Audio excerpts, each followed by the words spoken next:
எங்கள் வீட்டில் செடி தான் குவாலிட்டி கண்ட்ரோலர். அவருடைய ஃபுட்டுக்கானா இப்போ பார்த்தீங்கன்னா, ஒரு தோசை அது நல்ல கிறிஸ்பாக இருந்தால் 100% அப்ரூவ்டு, அதை சாப்பிட்ருவோம். அது வந்து கிறிஸ்பாக இல்லாத பகுதிகள்லாம் 2ஆம் கட்ட ஆப்ஷன், அடுத்த கட்டமாக சாப்பிட்ருவோம். அதையும் தாண்டி கொஞ்சம் மொத்தையாக கித்தையாக இருந்ததுன்னு சொன்னால் அது வந்து 100% ரிஜெக்டட் தான். பொதுவாக பவுலில் போட்டுருவேன். அதில் வந்து இந்த அம்மா இப்படி தேர்ந்தெடுத்து தான் ஃபஸ்ட்டு சாப்பிடுவாங்க. இன்றைக்கி இந்த வீடியோ காப்பியை தான் நான் கையில் கொடுத்தேன். அதில் பார்த்தீங்கன்னா, கிறிஸ்பாக இருக்கிறத அவள் வாங்கி கடிக்கிறா. கீழே ஏற்கனவே 2 பீஸ் இருக்கும், பார்த்துருப்பீங்க, பெரிய பெரிய பீஸ்.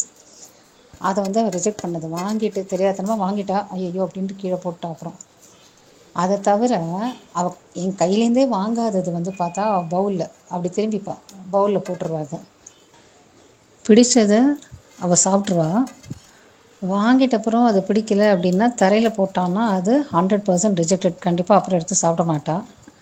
சரி சாப்பிட்லாமோன்னு ரெட்ட மனசாக இருக்குன்னா அது வந்து பவுல் பக்கம் போயிடும், அந்த பக்கம் திரும்பிப்பா. அந்த பவுலில் போட்டான்னே இந்த கிறிஸ்பாக இருக்கிற வேலையெல்லாம் முடிச்சுட்டு அந்த மாதிரி பவுலில் இருக்கிறத சாப்பிட்டு தரையில் இருக்கிறத அப்படியே விட்டு போயிடுவாங்க. பவுல் எப்படி இருக்குன்னு பாருங்கள், அந்த மாதிரி தரையில் போட்டிருக்கிற பீசஸ் பாருங்கள். இந்த மாதிரி வந்து வீட்டில் அட்டுழியம் பண்ணிகிட்ருக்கு. எங்கள் சேனலுக்கு மறக்காமல் சப்ஸ்கிரைப் பண்ணுங்கள்.